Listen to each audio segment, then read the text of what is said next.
Welcome to Carbon Ether Podcast, where knowledge meets understanding. I am the astute Sharif Prescott. It's a pleasure to be with you guys again.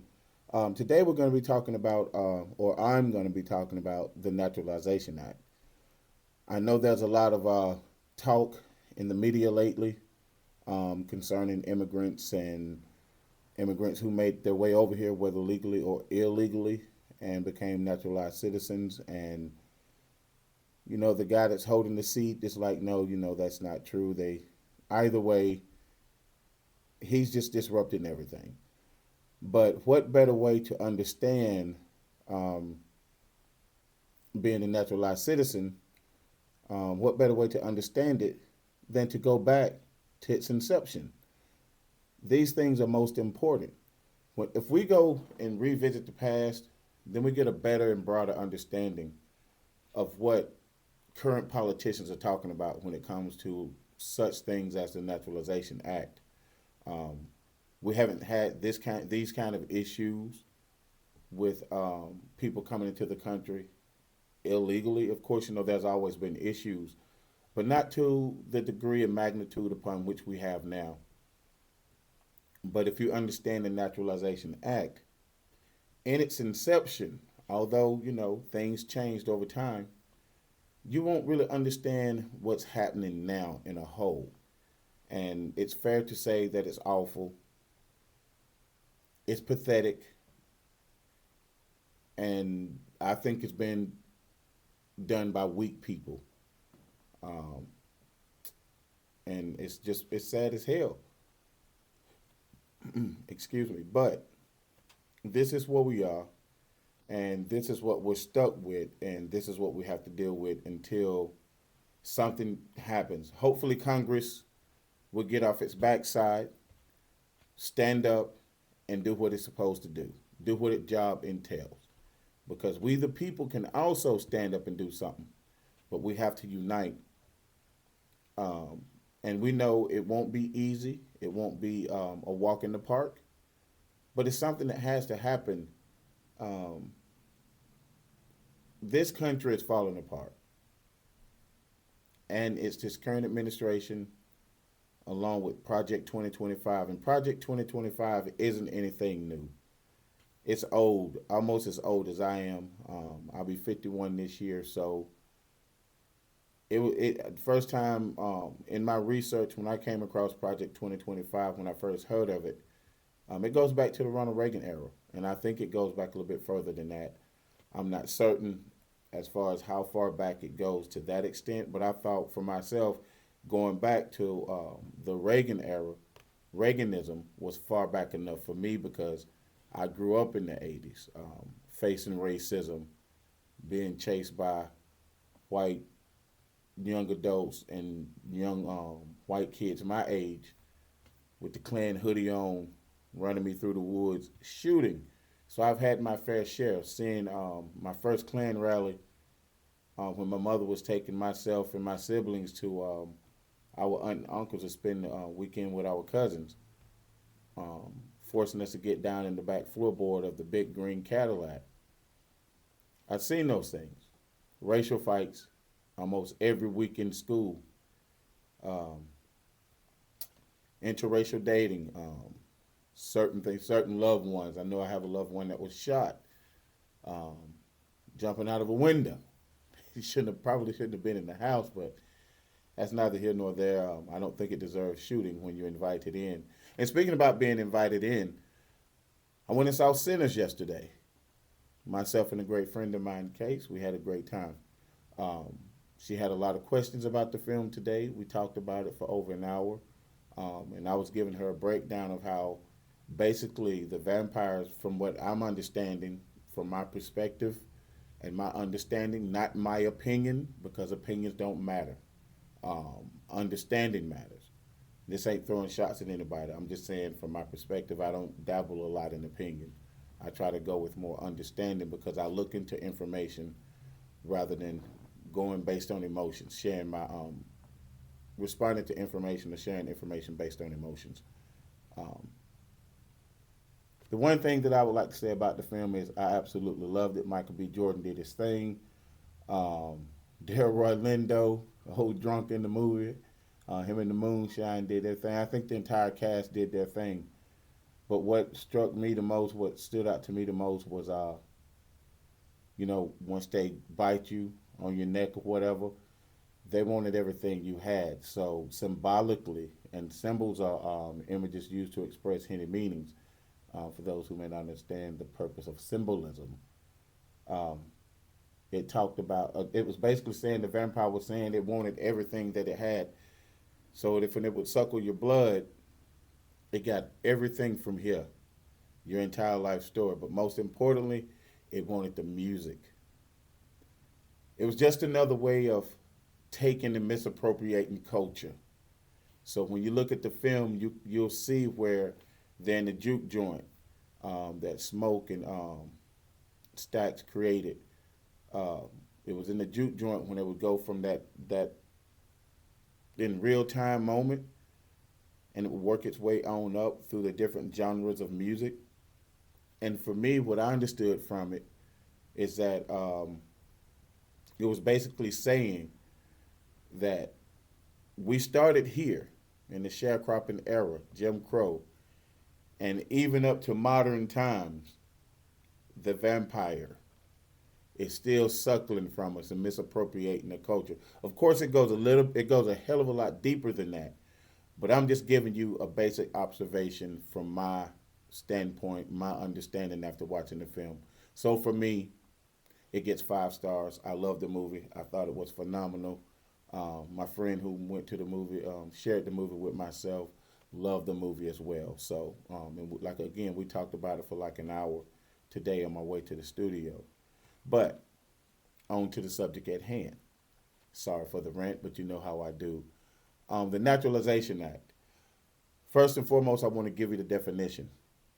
The definition of naturalization is the legal process by which a non citizen acquires citizenship of a country, gaining the rights and responsibilities that come with it.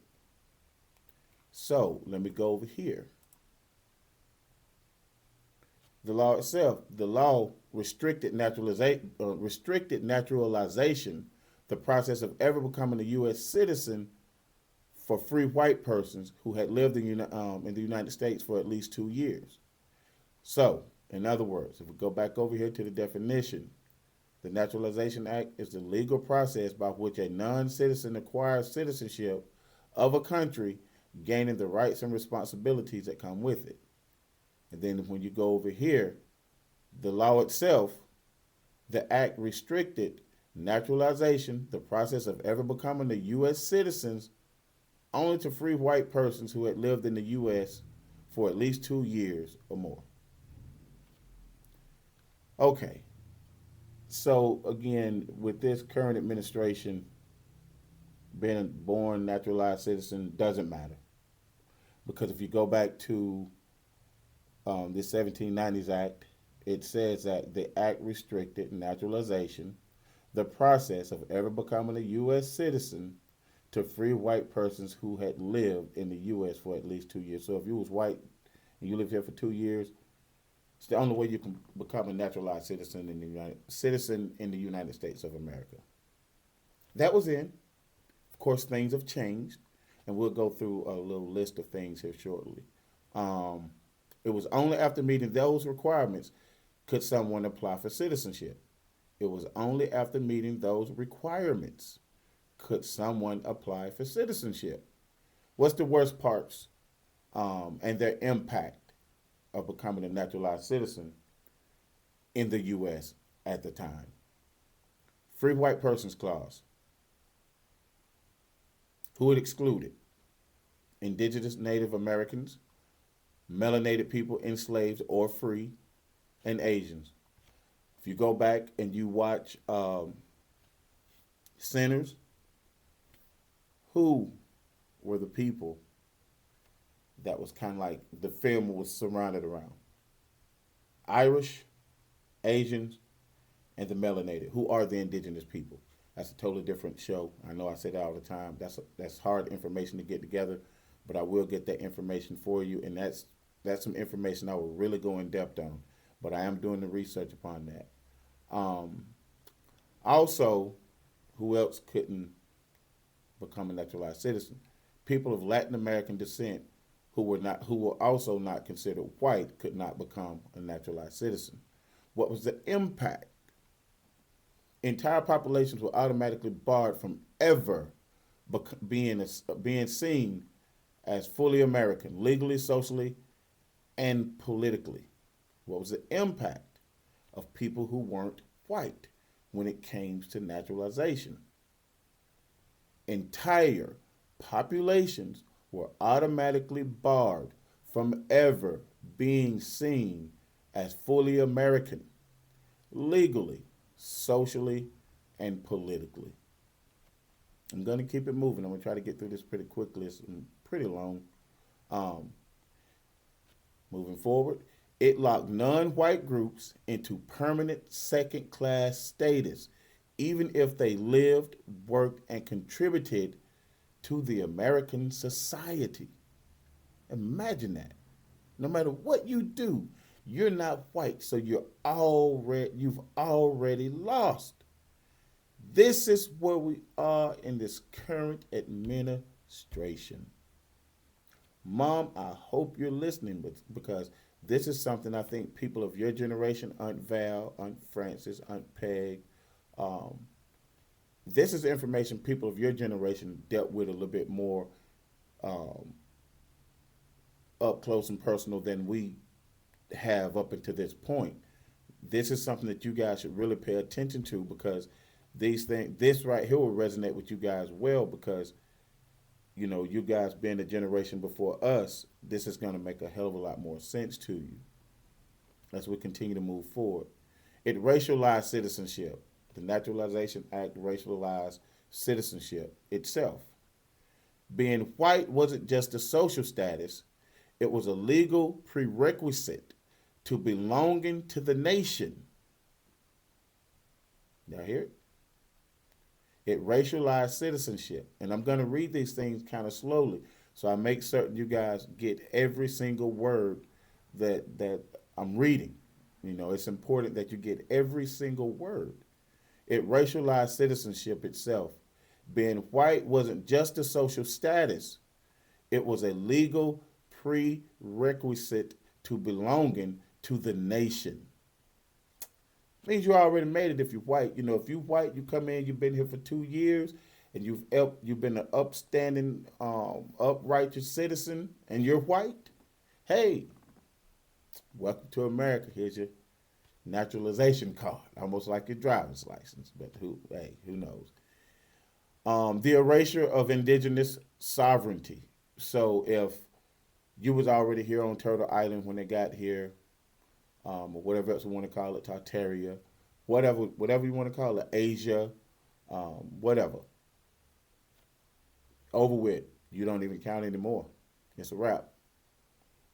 This is a sad thing, but this is the past of the Naturalization Act, and I'm gonna definitely bring it up to the current times, current events, or what have you. Native people were not considered part of the U.S. Citizenry, even though they were on their own ancestral land. Hear it again. Native people weren't considered part of the U.S. citizenry, even though they were on their own ancestral land. How about that? Absolutely phenomenal. Um, that was a piece from the law itself, just so you guys can get a generalized idea. Again, you know how I do on the show, or how we all do whenever we're all here. Cook's son had a track meet over in Tampa, Florida, I believe, so he's out of town. Brown is working 1 billion hours. His job has required him to be at work a lot more. Um, Travis, his kids are in sports and academics, so they always got something that they're into. Deepogue, extremely busy with his foundation. He's Greek, Alpha Omega, so they got a lot of things going on. Deepogue, love having him on the show with the rest of the team. Brilliant guy. But, I'm going to keep it moving. Where are we at? So, I'm going to go through the definition again of the naturalization, because it's important sometimes that we hear things multiple times so we can start to lock it in and gain an understanding. So whenever we hear something, oh, that's that familiarity right there. So, definition of naturalization again: naturalization is a legal process by which a non-citizen acquires citizenship of a country, gaining the rights and responsibilities that come with it. Excuse me. In the American context of naturalization, from the past, we're going to go past tense from the American context. Naturalization was originally a tool to define who could truly belong in the new republic. In the past. And it seems that the past is repeating itself by way of this current administration. Correct me if I'm wrong. And again, to a couple of guys that said, hit me up in the little Facebook Messenger. I salute you guys for coming straight forward, saying you would like to have a little debate or a big debate. Debating is my thing. I don't bring emotions. I don't bring my feelings and opinions. I bring facts. I do my research. I talk to several different people in the country and out of the country via email. Some people text. I talk to college professors. I talk to doctors in such fields. So when you come with that debate, please, man, leave your emotions and your opinions at the house, man. And again, this ain't taking shots out because there's a show out there that's based on opinions. I'm not talking to you guys, man. I'm talking to people that I actually converse with, in a peaceful manner. But yeah, bring it on. I will embrace that debate. I'm looking forward to it. We'll talk though. So, but in the past, naturalization was originally a tool to define who could truly belong in the new republic. Again, I'm going to read each word slowly so you guys can get what I'm saying. Let's keep it moving. The 1790 Naturalization Act was limited to free white persons, making it, oh, excuse me, a gatekeeper of whiteness. For most U.S. history, it excluded non-whites, especially melanated people, Asians, and indigenous people, who are the melanated people. It reflected the racial ideology that only white people were fit for full membership in the American body politics. It reflected the racial ideology that only white people were fit for full membership in the American body politics. In the present, naturalization is now legally open to people of all races and nationalities, thanks to hard fought civil rights and immigration reform. Okay, now this administration is trying to repeal civil rights. We already know what they're doing to the immigration reform, the immigration laws that's in place. We already know that they just want to get rid of that. If you ain't white, then you don't need to come over here. $5,000 to you white women that want to have babies now that they haven't had any. We can give praise and thanks to Birth Dearth for that book. That's another subject. I'll probably be covering that book next week. I've been doing some research on it. I found some inserts, excerpts, whatever. It's wild. Um, y'all need to get up on the past and work your way forward in order to truly understand what's going on, because this it's wild. Um, Again, in the present, um, it involves meeting requirements like lawful residency, good moral character, language proficiency, and passing a civics test. Yeah, got to speak the language proficiently, and you got to pass the civics test. Yeah. Anyways, however, the legacy of racial exclusion still shapes public attitudes, access to resources, and how citizenship is experienced by different communities. Again, however, the legacy of racial exclusion still shapes public attitudes, access to resources, and how citizenship is experienced by different communities. And don't we all, if you're from the melanated community, you know how it shapes everything for us. Our skin is the threat, the hue, the pigmentation in our skin is the threat. We don't have to do anything. It just is what it is. Um, all right, the Naturalization Act of 1790, passed by the first U.S. Congress, was the first law to define American citizenship.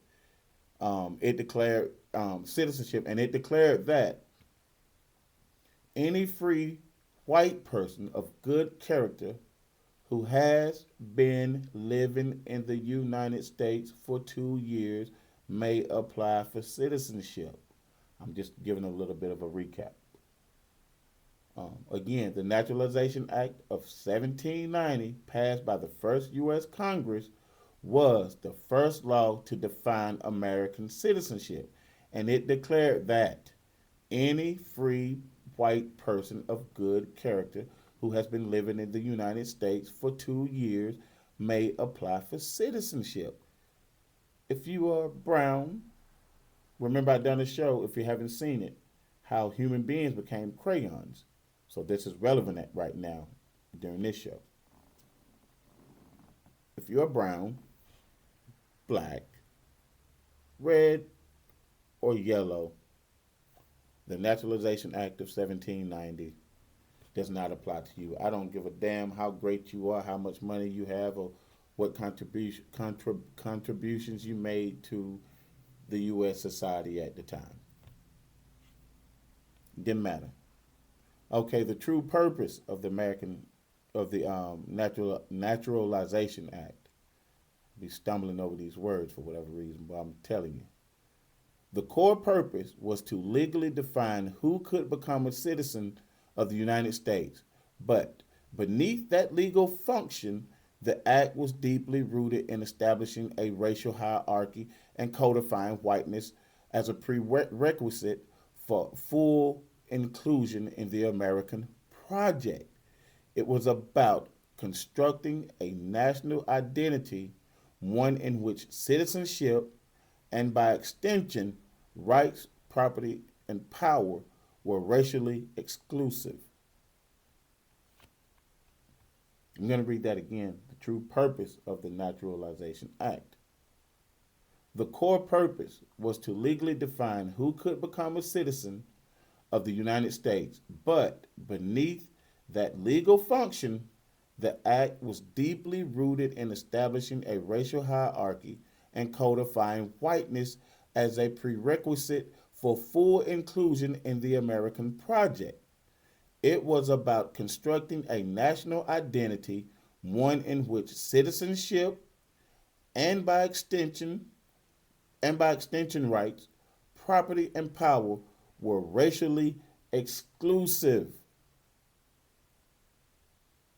Y'all don't hear me though. I'm going to keep it moving. This wasn't just about keeping others out. It was about locking whiteness in the definition of who belonged, legally, politically, and culturally. I'll read it again. This wasn't just about keeping others out. It was about locking whiteness into the definition of who belonged, legally, politically, and culturally. I'm going to keep it moving. While white people thought it was only meant for them, this is the Naturalization Act. While white people thought it was only meant for them, because it literally was. I've said it the entire time I've been reading the text, the information. The law explicitly stated free white persons. Hear it again. The law explicitly stated free white person.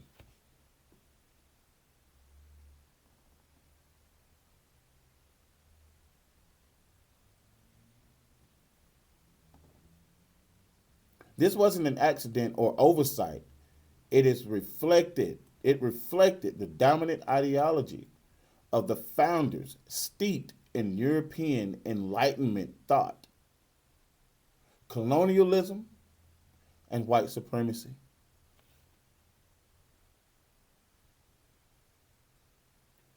This wasn't an accident or oversight. It reflected the dominant ideology of the founders steeped in European Enlightenment thought, colonialism, and white supremacy.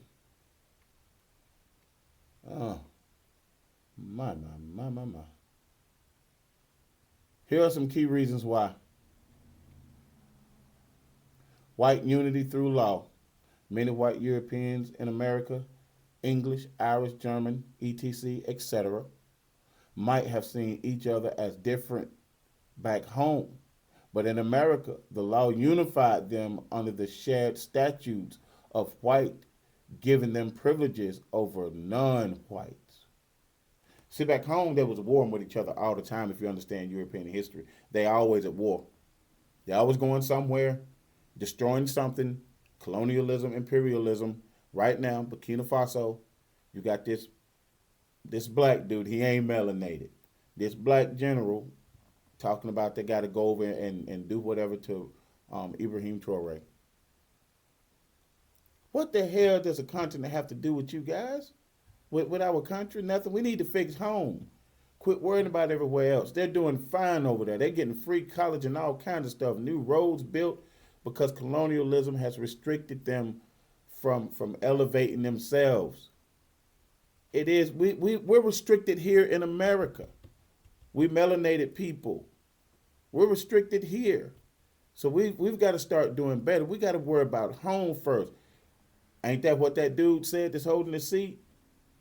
America first. Well, then make it about America first and treat your citizens with some respect and dignity. Uplift us. No, wrong color. Exclusion is power.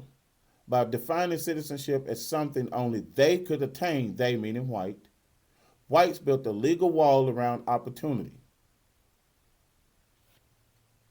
Ain't there still legal walls around opportunity around here?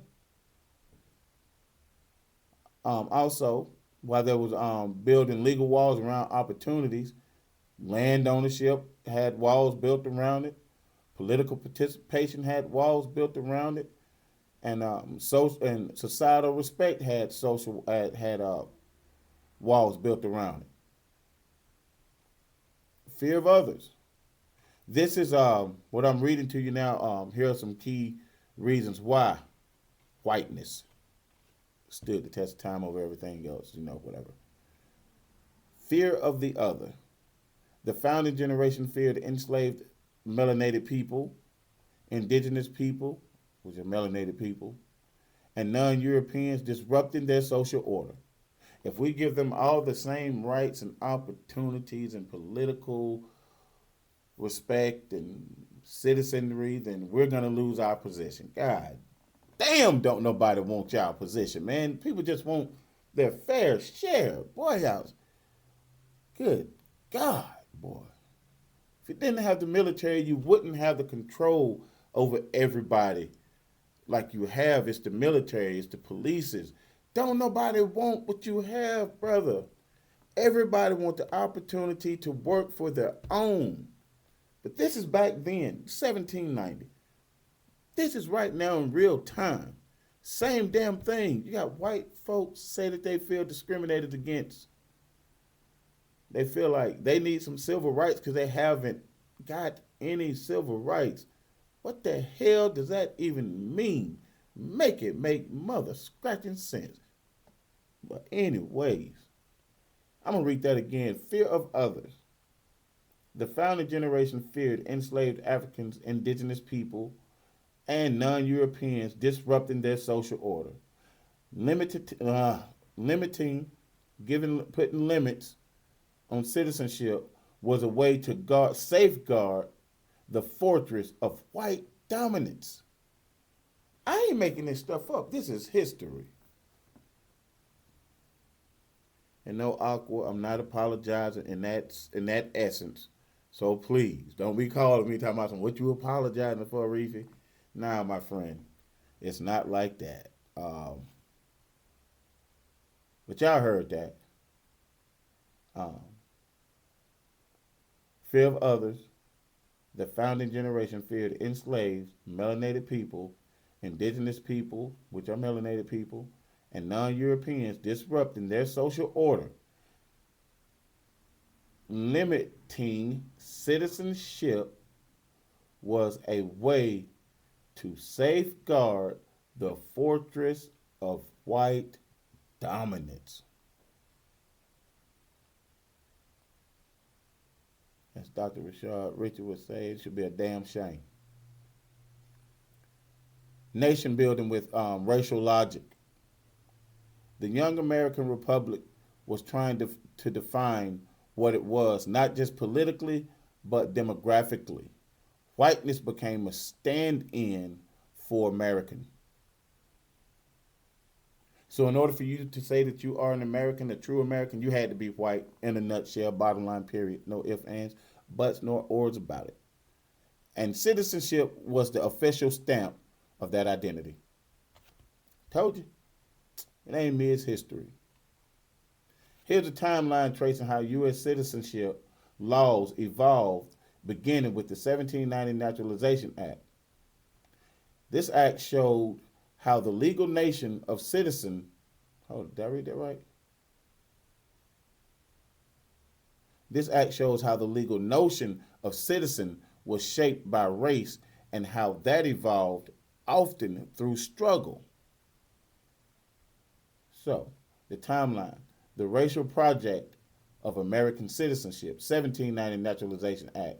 Citizenship limited to free white persons of good character, excluded indigenous people, enslaved melanated people, free melanated people, and non-Europeans. 1820s to 1830s. Racial exclusion hardened. Native Americans, melanated people, considered domestic dependent nations, not citizens. States like Ohio and Illinois legally barred melanated people from even entering. You can't even take your black ass over to Ohio and Illinois in the 1820s and 30s. My. 1857 Dred Scott versus Sanford. Supreme Court ruled black people, melanated people, free or enslaved, could never be U.S. citizens. It still feel the same damn way right now, whether you want to believe it or not. Chief Justice Taney. Melanated people had no rights which the white man was bound to respect. Now, I've heard that 1,000 times growing up in tons of movies and whatever else. Look, y'all. Soul Train. This thing here heavy, boy. Anyways, back to what I was saying. Chief Justice Taney, melanated people, I'm sorry, had no rights which the white man was bound to respect. Clarence Thomas and some of you other supporters out there of that other side, when you're doing their bidding, they're going to have that facade for you, pretending. But truthfully, they ain't got nothing for you. I'm thirsty. Y'all excuse me.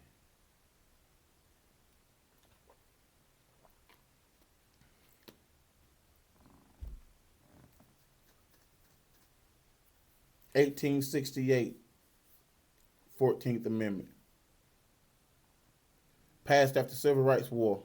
After Civil War. Granted citizenship to all persons born or naturalized in the U.S., including formerly enslaved melanated people. It overruled Dred Scott, but it did not address naturalization for immigrants. 1870, Naturalization Act of 1870, extended naturalization rights to people of African descent, still excluded Asians and indigenous people, preserving a white-centered ideal. Because if you would have included the melanated people, the Asians, and whomever else, then that would have started to make the white people, so to speak, the white crayons, the minority, like they're talking about now. Hence birth dearth. Again, the minority. They're not having babies. They're not marrying inside the so-called race, which is a made-up social political construct. There's no such thing as race unless you're on your mark, get set, go. So we just have to really start to pinpoint where the issues are when it comes to these laws. Um, the laws speak clearly, most of them, but when you get people on the other side that don't want to see other people prosper, then they're going to say that the law is complicated.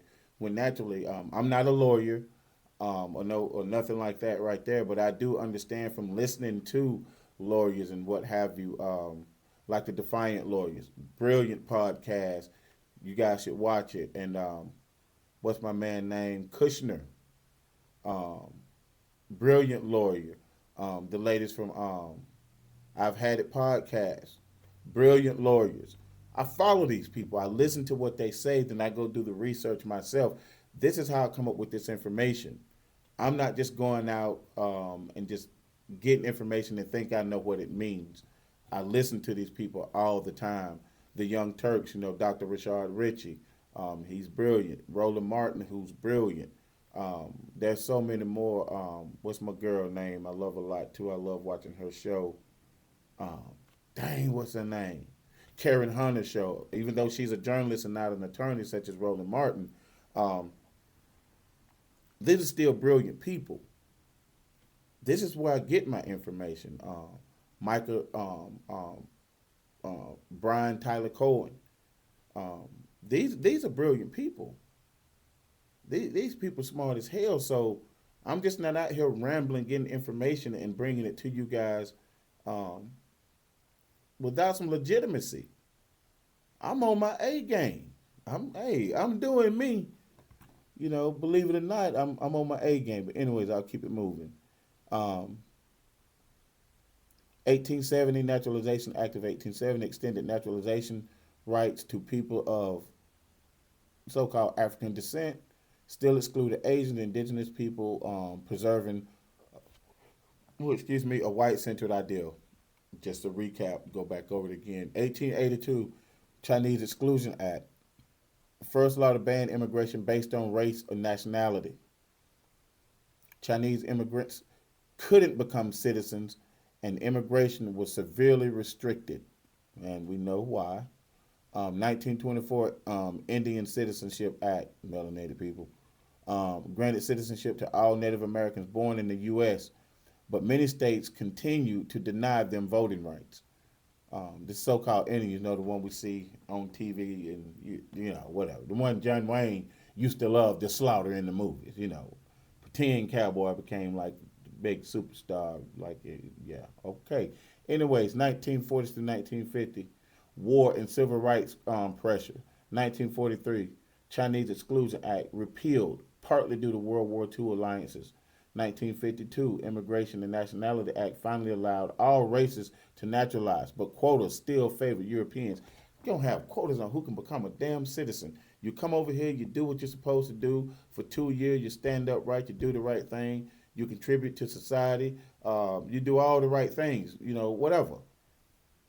Met our quota, you're going to have to wait until, boy, shut the front door and open the back.